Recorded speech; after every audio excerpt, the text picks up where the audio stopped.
Hello, this is Ben Television News Roundup, a compilation of major stories in the week that just ended. My name is Tunde Alabi. Thank you for being part of the program today. Rights activists in Kenya are demanding officials in neighboring Uganda to release Robert Kyagulanyi, a Ugandan politician and musician popularly known as Bobby Wine. The Ugandan government has held the opposition politician since August 14th after Uganda's presidential motorcade was attacked and Kyagulanyi driver was shot dead.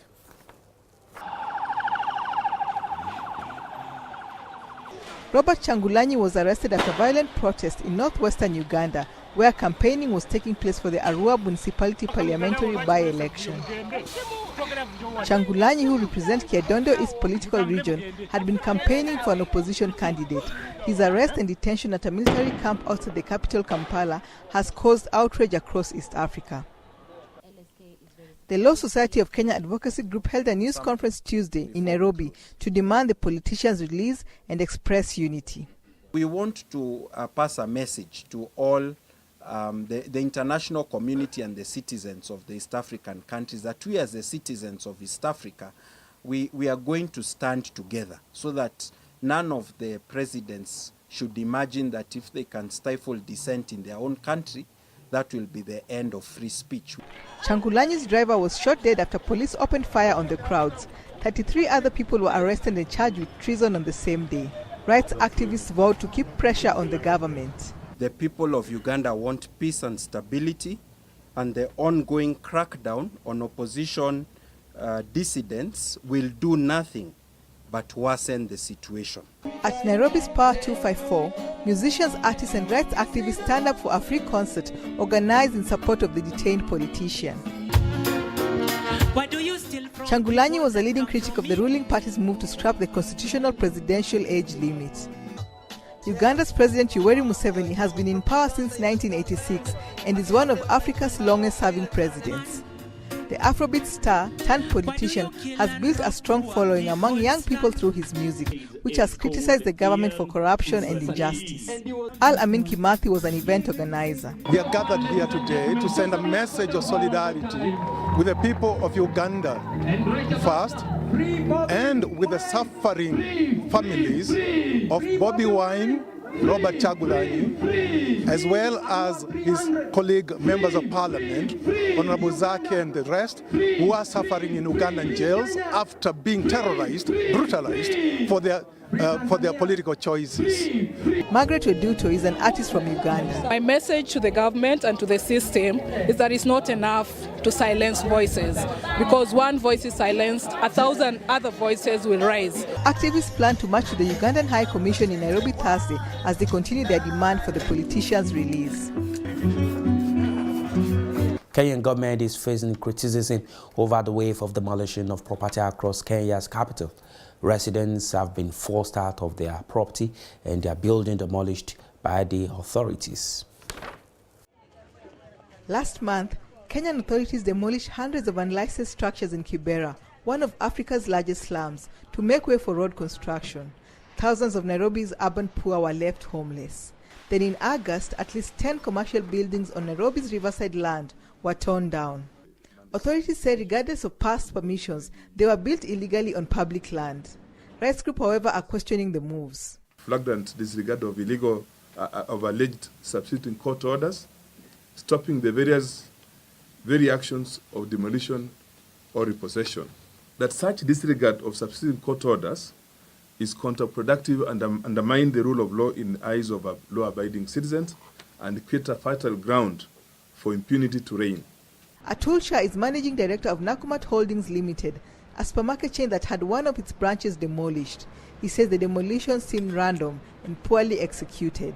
Start from point A, give everybody notice is enough time to do what they have to do to vacate. Today, as we speak here, we have goods inside, we have property inside, and why damage property? Kenyan President Uhuru Kenyatta has called for prosecuting officials who approved the construction in the first place. He dismissed criticism of the destruction. Demolishing properties that have been built on riparian land along our riverbeds, a scenario that many of you will note has resulted in flooding and other issues that make Nairobi uncomfortable. More demolitions are expected in Kenya, and not just to remove buildings deemed illegal or to make way for growth. Kenya's National Construction Authority says 800 out of 5,000 audited buildings in the country are unsafe and should be torn down.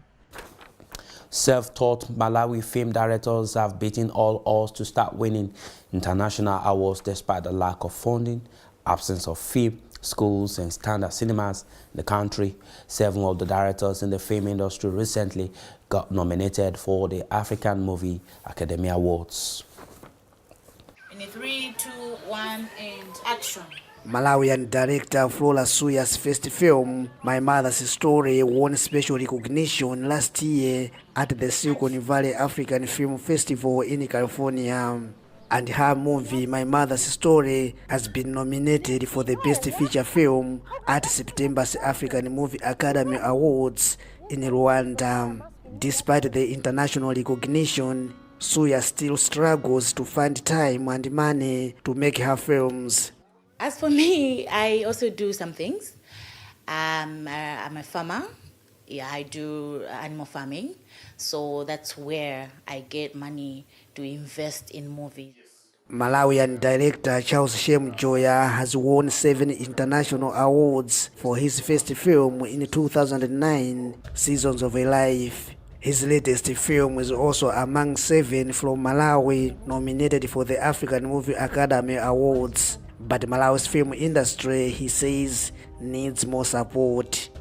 Yeah, the biggest challenge is to get the finances to make the movies.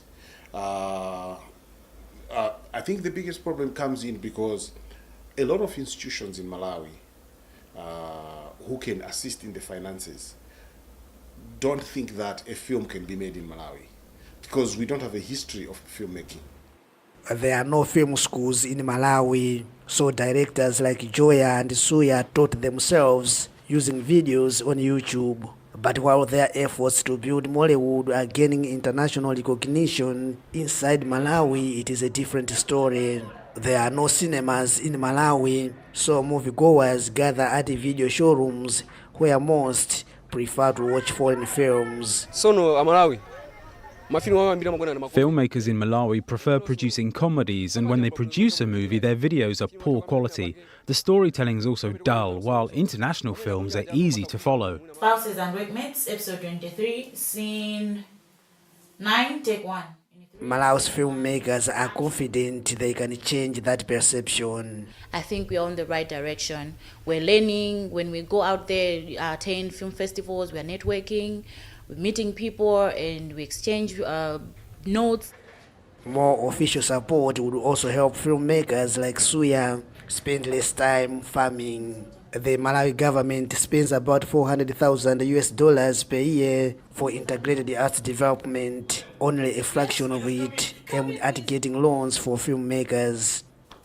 Muslim faithfuls have visited a cave believed to have been occupied by Prophet Muhammad during periods he needed to engage in isolated contemplation. The cave, which is about 700 meters above sea level, is normally visited by some Muslim faithfuls during the annual Hajj trip to the Holy City in Saudi Arabia. High atop Al Noor Mountain in Mecca is a tiny cave thought to be the birthplace of Islam. It is a grueling climb nearly 700 meters above sea level to the site Muslims believe the Prophet Muhammad often visited. It's indescribable. I mean, it's overwhelming to see that how his impact has been on this world. He's Rahmatul Alameen, mercy for all the Alameen. But that's where it all started, a very humble thing. You can't even stand there, Hajj is the annual pilgrimage to Islam's holy city of Mecca. It is required of Muslims at least once in their lives. The climb to the Cave of Hira is not an official part of that ritual, but for believers it is a trip through time to when Islam first began. We realize that this is a hike that the Holy Prophet ﷺ made regularly, and it's amazing that he and his wife Hazrat Khadija radhiyallahu anha made this hike regularly at their age, and so it gives you extra motivation to push yourself and get to the top. The trek takes roughly 40 minutes, and true to tradition, most of these climbers are not typically dressed in hiking gear. Average high temperatures this week in Mecca are about 42 degrees Celsius. Well, it's an intense hike, and so you have to be aware of obviously the temperatures. We got an early start this morning to make sure that we avoided the highest temperatures. Alhamdulillah, there is a reasonable path here, but of course you have to be careful of your footing so you don't slip and fall. For those adventurous and able-bodied enough to make the climb, the reward at the top can be nothing short of awesome. Beautiful, actually, when we experience that our Prophet actually taken this journey in like this climate. And I was imagining that when there was no stairs and everything, how Prophet used to come from all the way from Makkah and here. So I feel very overwhelmed. I can't speak actually like now, and I'm feeling it, sorry. Muslims believe that it was in this cave atop Al Nur mountain that the angel Gabriel visited Muhammad and the Quranic revelations began. Hajj this year lasts through Friday evening. More than 2 million pilgrims are expected to attend. In Saudi, authorities have denied any outbreak of disease at this year's annual Hajj pilgrimage. Nearly 2 million pilgrims from around the world gathered near the Muslim holy city of Mecca for the annual Hajj pilgrimage. The annual Hajj is underway in Saudi Arabia. This year, nearly 2 million Muslims from around the world gather near the holy city of Mecca. The pilgrimage is required at least once in the life of every able-bodied Muslim who can afford the journey. But it's certainly not without health risks, with so many people living so close together out in the elements. If there is but the smallest doubt that indicates any person might have a specific disease, or if we find that they have not taken some vaccinations, the first thing we do is vaccinate. Saudi Arabia's health minister says more than 30,000 health professionals working at 25 hospitals are offering free medical services from vaccinations to open heart surgery. We make sure that nobody enters with a specific disease, and if they do, we keep them under our watch until they are better, after which they return back to their countries. Worshippers arrived in Saudi Arabia on Sunday amid heavy storms that sent some ducking for cover in makeshift tents. Civil defense officials warned of possible flooding throughout the night. But weather conditions calmed, and pilgrims resumed this mandatory ritual of Islam. I was around 27 years old when I came for Umrah. Now I'm 65, towards the end of my days. So for God to will me to come here for such a huge thing, the fact that I'm here is God's will. It's the ultimate joy. But what is most important is that God accepts my Hajj. The Hajj is one of the world's largest organized events, and it poses logistical challenges for Saudi officials. In the past, there have been deadly stampedes, fires, and riots. Officials say preparations for pilgrim safety this year started months ago. The Hajj ends this Friday night.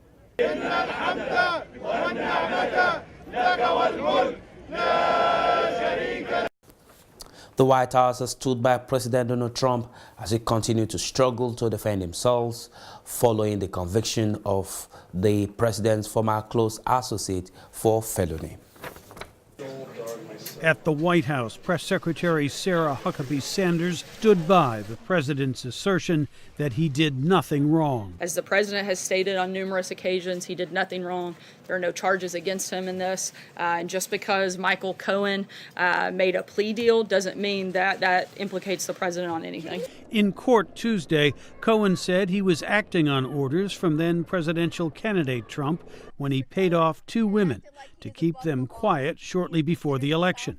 Cohen's attorney, Lanny Davis, said his client may also have information related to the Russia probe, led by special counsel Robert Mueller. It's my observation that what he knows, that he witnessed, will be of interest to the special counsel. That's my opinion. We'll see.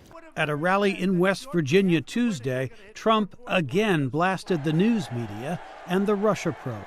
Fake news and the Russian witch hunt. We got a whole big combination. Where is the collusion? You know, they're still looking for collusion. Where is the collusion? Trump's supporters, like Patty Beavers, are sticking with him. He's putting America first. He's keeping his promises, just like he said, and I really believe that he will continue on. Democrats were eager to highlight a new line of attack in the wake of the Cohen and Manafort cases, led by Senate leader Chuck Schumer. What a swamp. What a swamp. Far worse than the swamp that existed when President Trump took over. He has not cleaned the swamp. He has made it more wretched and more fetid. The legal cloud hovering above the Trump White House appears to be darkening, says analyst Laura Brown. There is a sense that momentum is building in both, Special Counsel Mueller's case, but also with regard to sort of the more questions around corruption and the president, which was revealed with Michael Cohen's plea.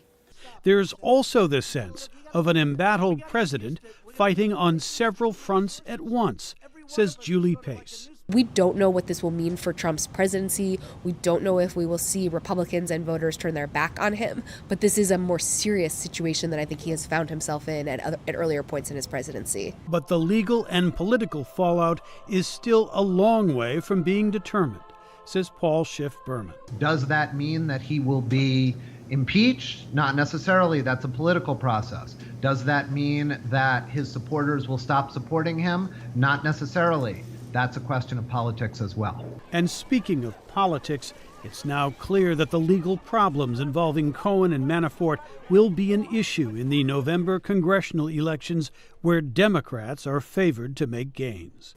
And with our news roundup coming in from America, we conclude the news roundup for this week. I am Tunde Alabi. Hope you enjoyed the short stories we brought to you from our newsroom. Enjoy the rest of your week. Bye. Regardless resident status abroad, living outside the shores of one's homeland can really be challenging and sometimes very difficult. Let's be sincere, to keep pace with happenings from the host country abroad can really be difficult. Here on Dialogue in Diaspora, we give you every information, every news, every current issue you need to know on happenings outside the UK. Dialogue in Diaspora is your link between the world and the United Kingdom. It's your window to African development. Here, live on Ben Television.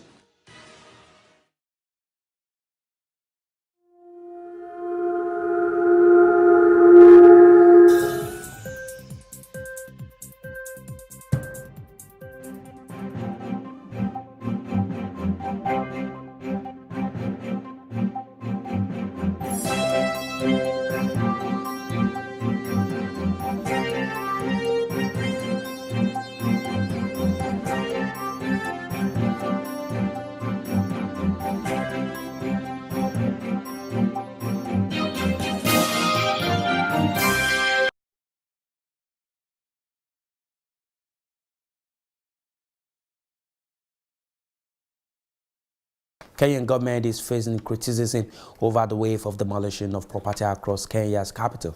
Residents have been forced out of their property and their building demolished by the authorities.